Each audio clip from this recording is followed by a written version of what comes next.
आज हम मैकियावेली को आधुनिक राजनीतिक चिंतन के जनक के बारे में बात करेंगे कि मैकियावेली को आधुनिक राजनीतिक चिंतन का जनक कहा जाता है।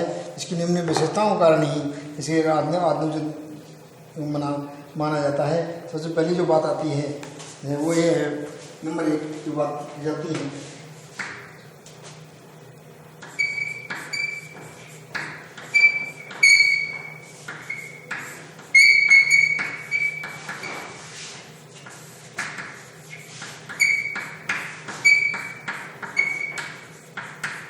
मध्ययुगीन विचारधारा का प्रभाव, और दूसरा है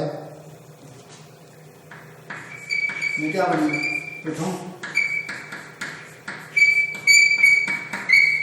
राजनीतिक वैज्ञानिक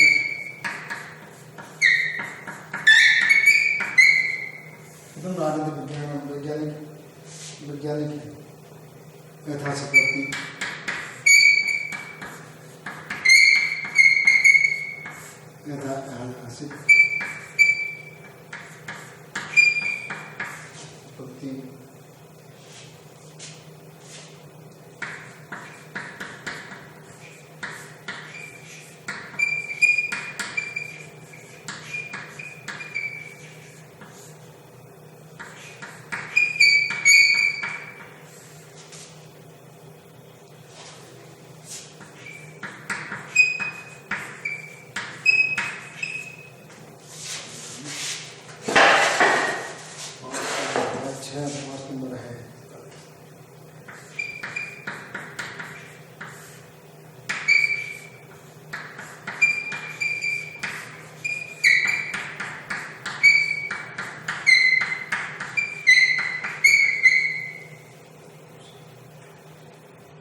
धारणा, और यहाँ पर 7 नंबर या 8 में आ गया।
राजनीति में प्रयोग होना चाहिए। मध्ययुगीन ऐतिहासिक राज्य के बारे में एक आधुनिक विचारक के रूप में इसको हम मानते हैं।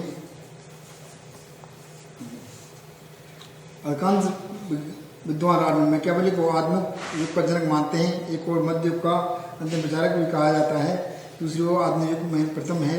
रनिंग ने ये कहा जा सकता है आधुनिक युग का प्रारंभ करता है, और इसी प्रकार सही जैसे ये कहना है कि वह मध्य युग को समाप्त करता है। मैकियावेली को आधुनिक युग का जनक कहने का तात्पर्य यही है, आधुनिक युग में मैकियावेली से प्रारंभ होता है। इस युग के प्रारंभ होते होते मध्य युग का अंत हो जाता है। मैकियावेली ने मध्ययुगीन मान्यताओं और परंपराओं को न केवल उपेक्षा की, अपितु उनका खंडन कर राजनीति को नवीन यथार्थवादी स्वरूप प्रदान किया। वह धार्मिक आधार पर राजनीतिक साम्राज्य का विरोधी था। उसका दर्शन विचार मध्ययुगीन मान्यताओं जैसे सामंतवाद, पोपतंत्र, पवित्र रोम साम्राज्य, दैवीय कानून, परलोक की मान्यता, नैतिकता, ईश्वरीय शक्ति को खंडित कर सर्वथा नवीन विचारों को प्रतिष्ठित करता है। उसने अपने सिद्धांतों की पुष्टि करने के लिए धार्मिक दृष्टांतों को नहीं बल्कि ऐतिहासिक उदाहरणों को सहारा लिया। आधुनिक की राजनीतिक मान्यताओं को सरलता से अपने ग्रंथ में पाया। यही कारण है मैकियावेली राजनीतिक विचारों के इतिहास में एक अमर स्थान रखता है। वह ऐसा प्रचारक है जो मध्य युग और आधुनिक दोनों की सीमाओं का सीमा पर उत्पन्न हुआ था। उस मध्ययुग के साथ साथ संबंध विच्छेद करके आधुनिक युग को संभव बनाया। यद्यपि कुछ विचारों का कहना है आधुनिक युग के पिता का स्थान बोंदा को प्राप्त होना चाहिए, क्योंकि बोंदा ने ही सर्वप्रथम आधुनिक राष्ट्रीय राज्य की मूल विशेषता संप्रदाय को स्पष्ट रूप से प्रभावित किया था। परंतु मैकियावेली को आधुनिक युग का प्रवर्तक मानने का सबसे बड़ा कारण यह वही व्यक्ति है जिसने व्यवहारिक राजनीति पर जो विचार प्रकट किए उसका पालन आज लगभग सभी राजनीतिकों द्वारा किया जा रहा है। क्योंकि बोंदा वो पहला राजनीतिक जिसने राज्य को आधुनिक रूप से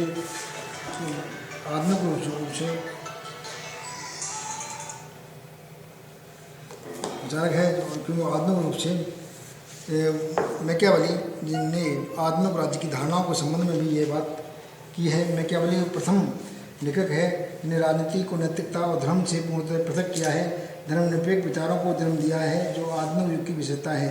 मैकियावेली ने ही मध्ययुगीन दैवीय कानून, प्राकृतिक कानून, सामंतवाद को अस्वीकार कर राज्य के सकारात्मक कानून को जन्म दिया है जो आधुनिक युग की विशेषता है। मैकियावेली ने ही राज्य की श्रेष्ठता, शक्ति की राजनीति और वैज्ञानिक अध्ययन पर बल दिया। गार्नर का मत है राज्य शब्द का प्रयोग सर्वप्रथम मैकियावेली ने किया है। सेबान ने भी कहा है मैकियावेली ने राज्य को एक अर्थ प्रदान किया जो आधुनिक राजनीतिक व्यवहार में राज्य का स्थान राज्य के साथ जुड़ा हुआ है। अब हम राजनीतिक आधुनिक युग की उन विशेषताओं को उल्लेख करते हैं जो उसे सर्वप्रथम मैकियावेली के विचारों में दिखाई देती है, जिनके आधार पर उसे आधुनिक युग का जनक कहा जाता है। मध्ययुगीन विचारधारा पर प्रहार किया।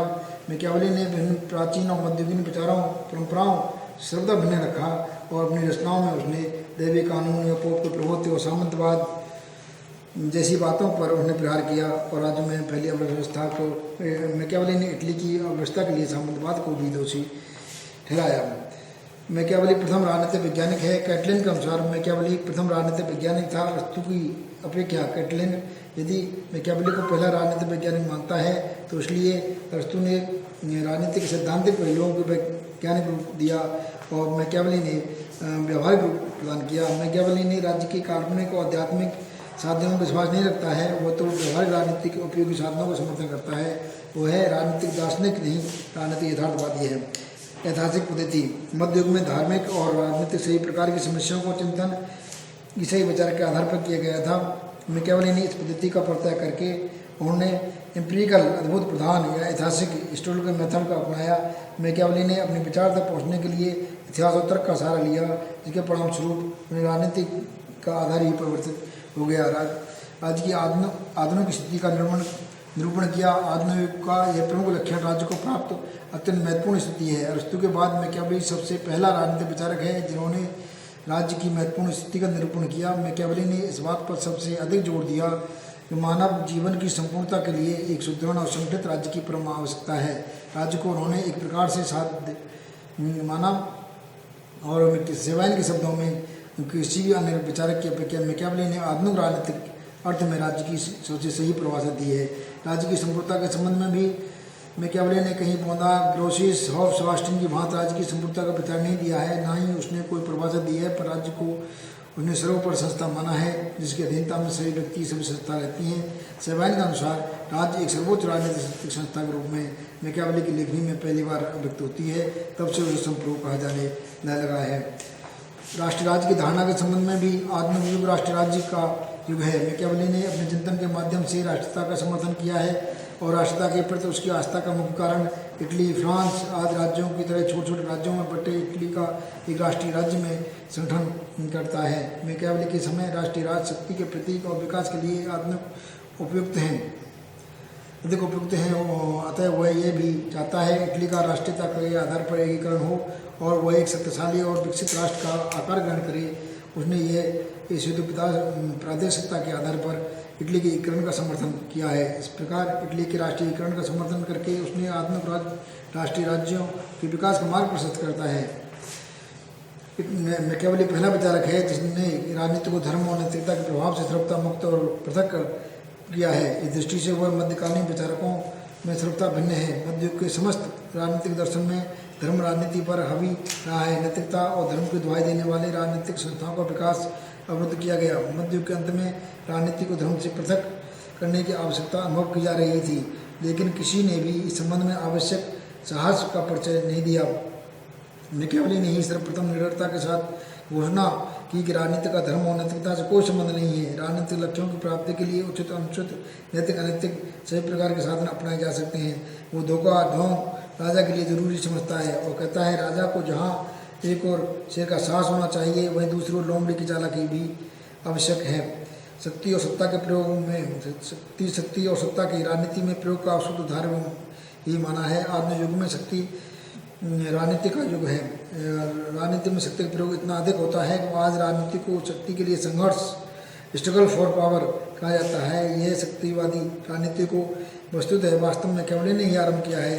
वो सर्वप्रथम विचारक है, स्पष्ट रूप से बल दिया राज्य का आधार बताया है। मैकियावेली ने अपने दर्शन में एक केंद्रीय सत्ता की स्थापना पर जोर दिया, शक्ति की सर्वोच्चता की पूजा की। मैक्सी के अनुसार वह इस संबंध में यथार्थवादी दृष्टिकोण अपनाने वाले वह प्रथम विचारक है। शक्ति प्राप्त करने के लिए किसी उपाय का अवलंबन करना उचित समझता है। इस प्रकार मैकियावेली के द्वारा विस्तृत राज्य की रूपरेखा आधुनिक राज्य की रूपरेखा से बहुत मिलती जुलती है। इटली राज्य के संबंध में भी जो चित्र प्रस्तुत किया गया वो है आधुनिक राज्यों के समान है।